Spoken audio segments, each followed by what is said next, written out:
I'm going to talk about two case studies, basically, both of which we finished last year.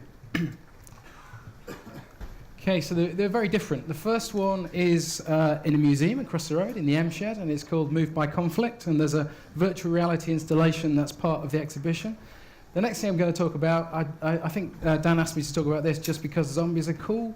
It's a music video, 360, 3D, so it had all of the problems that Phil was talking about. Basically, it is in 3D and it is in 360, and I can't sort of emphasize enough the time it takes to put these things together. It is possible, but it's a time hit. So the first one I'm going to talk about is a museum installation. So it was really heavily used, and it's in a public place. Technically, it's really simple. I don't think it'll impress many of the developers in this room, but it had to be really physically robust, and that's one of the reasons that it is so simple. We've already touched on people's first VR experience, and this is people's first VR experience if they're going to the museums here in Bristol. It's easy to set up, and it's intuitive to use. That was also a really big reason for making it. And it had to be widely engaging, because this is open, the exhibition is open from 10 years old, I think, all the way through to people in their 90s. So the content had to be appropriate for a really wide amount of people. The second thing I'm going to talk about is the I'm an Ogre video, which is an experiment in performance capture. It was actually commissioned by the React Fund here in Bristol. I know that other cities have a React Fund as well, which brings universities and developers together and funds them to collaborate. And this is something that I made with On Par, a production company in Cardiff. It blends filmmaking, visual effects, 3D design. I don't know if it's virtual reality or if it's a game. I'm not sure. It is what it is. It's kind of one of the new beasts. It's also, going along with this, is a commercial remix, a 5.1 remix of the song, which is quite interesting. The song came first. So another thing that's already been mentioned today is the importance of kind of immersive sound. This was built on the back of an existing commercial track. So that was first, and it dictated the video. It is designed for VR primarily, but it's also available on different platforms. So there's a mobile version, which is 2D. There's also an in-browser version, which is also 2D. So the first thing I'm going to talk about is the Moved by Conflict exhibition and the virtual reality installation, which is called the White City. So this is part of my PhD in archaeology here in the University of Bristol. It's part of the Moved by Conflict exhibition, which is still on in the M Shed, and actually the M Shed, the City Museum, and also the Bristol Records Office. Ran from October 2014, will finish in March 2015. This is VR as site-specific museum installation interpretation, so it doesn't go anywhere. People come in, they either use it, they don't have to use it. It's part of an ongoing exhibition, and it's themed to the wider exhibition as well. This might be the first use of VR in a UK museum, well, kind of new VR 2.0, if you like. We can't really find any other examples of this. I don't know, somebody here might know that might be able to contradict me there, but it may be the first use of VR in a UK museum. There's certainly a lot of interest in the museum community as to how this has gone down and how we did it and how we made it work and how we stopped it from breaking for months and months and months, which was quite a feat. So the piece itself recreates Bristol's White City exhibition, which was an exhibition which was less than 2 miles away from here, actually, just over by the river. It was an exhibition that was opened in 1914, which is not a great year to open any kind of major tourist attraction in Europe. It was closed down in less than a year and taken over by the army as a training camp. So you had this bizarre situation of people training in what is essentially a huge theme park. So there'd be recreations of kind of Tudor villas, basically made out of cardboard, and people would be doing like gun practice and drills and stuff in this Tudor backdrop. It was really odd, and I think that's what really appealed when it came to VR.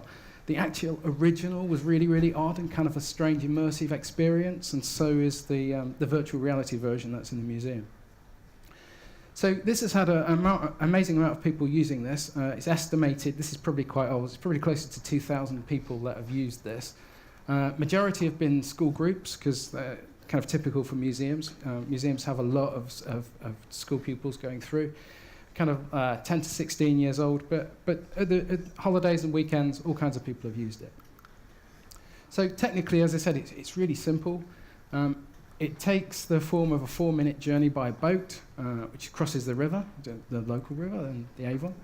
You go from one side to the other side, and it's a bit of a tour. You go on a gentle boat journey, and you see all the buildings the way they were approximately in the same locations that they used to be.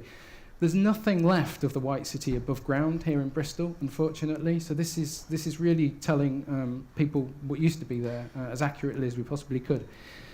It's got narration. So one interesting thing is it incorporates oral history recordings from the Imperial War Museum. It's got an interview with a guy who was actually stationed there and actually trained there, just talking about various parts. So he's a tour guide, if you like. He tells the user exactly what happened in the different buildings and spaces in the exhibition.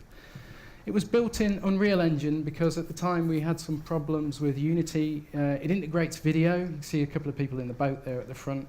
It's fairly basic use of video, just dropped in, but we couldn't make Unity do it. It still is running on Oculus Developing Kit 1 because Developing Kit 2 we had some problems with at the time and couldn't get it. I think this was installed a month after we got DK2. There just wasn't time to do the hardware testing to make sure that DK2 was up to it at the time. There's no controller, so it is really kind of a passive experience. It's a gentle experience. You sit down. This is going back to that the first VR experience, if you like, that people are going to have. Because this work only lasts for 4 minutes, we could never get past the shock and awe. The first 3 minutes, if you like, as was spoken about this morning, the actual sitting down and doing something, we never really got to that point. It was much more comfortable for people to just sort of passively experience this as a trip. So time breakdown of how long this project took. The research was huge, so these records hadn't been pulled together before for the White City, so half of this project was kind of an archival research project. Building wasn't too bad because technically it's fairly simple, but testing was also a huge part of this. We had to test pretty much extensively. So it is super simple. It has to be operated by museum staff who have to be there at all times, health and safety reasons, to watch over people that are going to be using this. So it had to be kind of single click, set it up in the morning in 2 or 3 minutes, turn it off, shut it down at night in the 2 or 3 minutes, and in between not really have to do anything. The gallery wardens have other things to do at the same time, so it wasn't that they could dedicate one person full time to doing this. They just had to kind of keep a watchful eye over it. It's reliable. It has been reliable. It's amazing. I didn't know if this would break after 2 or 3 weeks, and it's been there 7 months, and we've only had one breakdown, which is just incredible. DK1. Well done, Oculus. And I can't explain the amount of times it's been dropped by the school kids, and it still bounces back, almost literally bounces back every time. So it has to be intuitive, so there's no controller and there's a simple info sheet. So the info sheets aren't given to the users. The info sheets are kind of like a prompt sheet for the museum gallery staff who tell people how it's going to work and what they're going to experience. Here's some feedback from one school, St. Catherine's here in Bristol. So lots of people said similar things. I like it, you can just sit back and enjoy it, which is maybe a good reason not to give them a controller for those 4 minutes, to just sit back and watch it. I want one, so people were dying to get hold of their own headsets. It's heavy and a bit pixelated. Yeah, well, it's DK1, it is. People were quite honest about this. It's like being there, which was amazing. Love that one. It's like you actually see the things they used to be, like the buildings that were actually there, and that kind of explains why we're doing this stuff in the archaeology department in the university. That is, in the end, that was our aim. So here's something quite poetic, I thought, from a historian. When I was researching this barely remembered event, tracking and identifying photographs of various structures built to house the original exhibition, I never dreamt I would be able to take a trip across the water towards the exhibits just as the visitors did all those years ago. I think that really sort of brought home the reason for doing that, this whole thing. So lessons from this project? Well, keep it simple. We've already spoken about this. VR virgins are easily overlaid with content, with scenarios, with too much narrative, or with controllers. If anything's going into a public use, test it exhaustively. Test it, 24 hours a day. Test it till it breaks, and that goes for the hardware and the software. Check licensing. This is something that we hadn't thought of. We got a few tricky emails from Oculus saying, "Did you know that the headset's not supposed to be used in public places, public events?"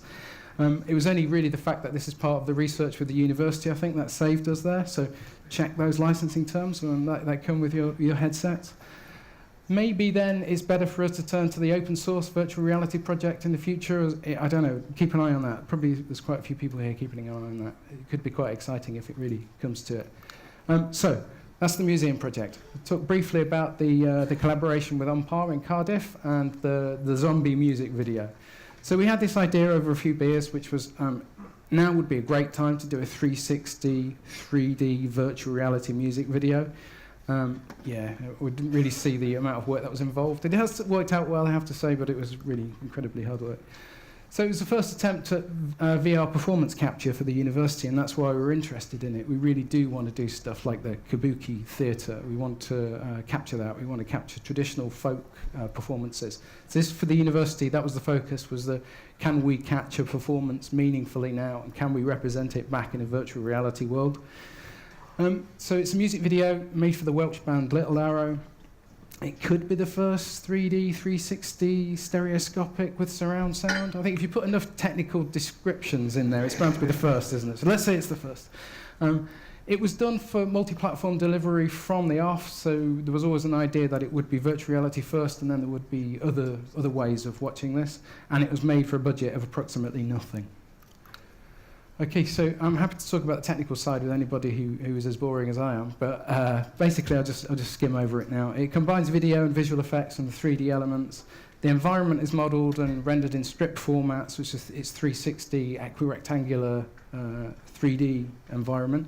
Most of the post-production was done in After Effects. It's actually rendered in a fairly simple way. I'll put a clip on in a second. It's just an over-under equirectangular video. You know, it's nothing too incredibly complex. It's also not platform specific, so if we can find a VR video player, it doesn't matter what hardware you've got, what headset you've got, you should be able to watch this, no problem. It's got a new surround remix of the single, so surround sound in 5.1, which is quite interesting, and people have been buying that as a separate kind of product. I don't really have anything to do with the audio side of it, but it is interesting that this prompted the band to release a 5.1 version of the sound. And the way that we recommend it's played back is with the Rift DK2 and with VR Player, which is a great piece of software for anybody who's familiar with it. It's just a virtual reality video player. Okay, multiple platforms, got some screenshots there, the browser version, the headset version, and the tablet version, all essentially the same, but the only 3D one is the headset version. So, lessons learned in this project, yeah, we've already kind of mentioned this. Making movies in virtual reality is tough. We went through all these iterations. Should you have a static point of view, or should the user be allowed free exploration? But again, we were thinking this is probably the first VR experience for lots of people. They can download it for free and they can have a go, just as some content, just as one of the first 360 videos that's available. So we didn't want to overload it with interactivity. Interactive or not, well, this isn't. You know, strictly speaking, it's not interactive. It's another passive experience. Narrative or non-narrative, well, the band had lots of really complex narrative ideas. This is what you find, I think, with music videos. They had tons of them. They had huge scripts full of stuff that was going to happen. And when it actually came down to it, actually shooting it and putting it together, none of that was going to work in like a 4 or 5 minute video. Let's keep it really simple again so as to not overload the user. Embodied or disembodied. They wanted, this is another maybe rock band thing, they wanted lots of really strange things to happen to the viewer. I think at one point they were saying that it should be burnt. Probably not the best way to engage people with your music. We went for nobody with it, so it's disembodied. You are just a presence. Basically because we couldn't decide of really complex things that are going to come later, like gender, size, you know, all those kind of things. This is you're a floating presence in this video. Immersive audio was very powerful and it brought the whole thing together. In fact, that kind of compensated for the idea that we couldn't build lots of narrative into a short music video. The audio is the narrative. The music takes the viewer through the work. The next step, and this may come up again in a couple of talks as well today, perhaps volumetric cinema, actually 360. We've been experimenting with structured light scanning, with 360 video rigs. Can we actually do this? How's it going to work? It'd be great if somebody had some answers, because then we could go away and try it. So with that, can we put on a few minutes of the video? You can basically see how simple it is. So this is what the... Oh, sorry. This is what the user actually gets. It wraps around from left to right. It's 360. And just play a few minutes.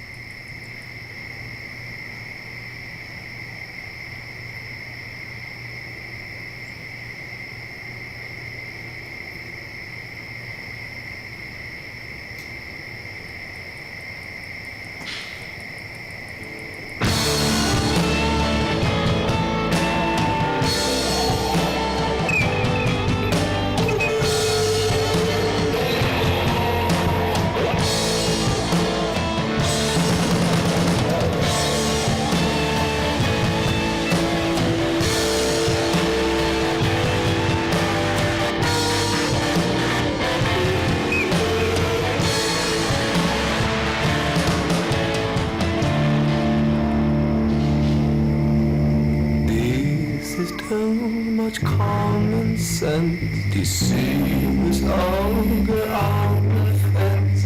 On the bridge, you're snapping twigs, stating rightfully.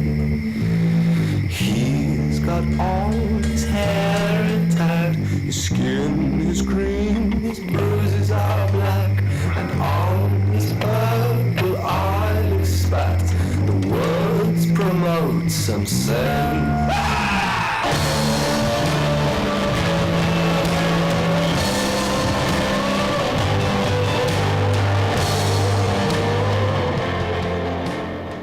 Okay, I hope you like it. If so, you can download it. That's me. Thanks.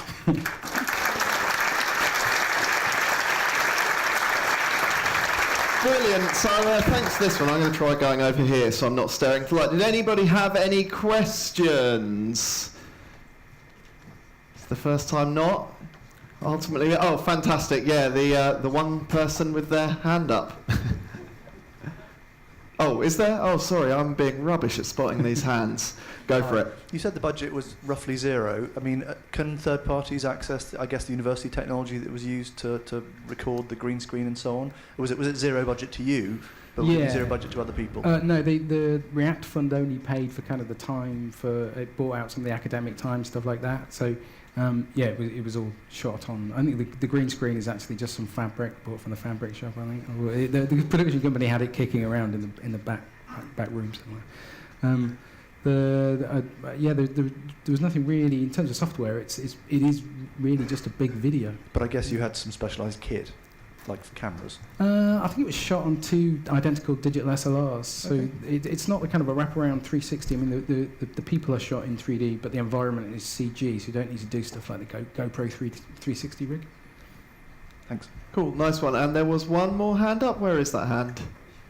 Oh, Yeah. Brilliant. Already got a mic. Go for it. Yeah, you may have just answered the question already from the other person, but just from a technical point of view, were the people composited onto a flat scene then, or were you shooting on location 3D? No, so the people were shot completely separately. The actors, the band were shot completely separately in 3D, in a traditional kind of 2 identical digital SLRs. The environment, the 2 plates for the environment, so the left and the right, were rendered separately as 2 virtual cameras, and then the things were all matched up in After Effects. Does that make sense? Yes. Cool. Yeah, exactly. Thank you. And I have managed on my own spot one more hand there, so and the mic's already with you. So yeah, fire away. I'm assuming you haven't managed to solve the problem of rotating your head whilst looking at what is effectively a standard 3D film. So you can rotate your head, but you can't turn it sideways. Oh, like this? No, you can't, no. But this was all done on DK1 anyway, which didn't have that kind of positional tracking. The positional tracker basically has to be turned off in DK2 if you're going to watch the video. I wasn't specifically talking about the translation left and right. I was more talking about roll. Roll. No, this roll wouldn't work with this. It is literally kind of 360. Yeah. Okay, thank you. Cool. Nice one. And go on, one more. We can squeeze in one more. Chap in the blue shirt over on the edge there. Thanks very much. Similar question to earlier. Did you have any issues dropping your stereo 3D into your static environment? Did you have to do some sort of depth grading to get it to look right? No, surprisingly not. I mean, the best way I found of compositing stuff in After Effects is to do it in anaglyph and just watch it to see when it looks right. because all of the automatic processing in the world just didn't work. It didn't make it look right. But if you have to, I don't know if you've done After Effects or some post-production software like that, but if you have two composites up at the same time and then just look at them in anaglyph, you can see if it works or not. And there were relatively few people in this, so it was easy enough to kind of judge where people were going to be.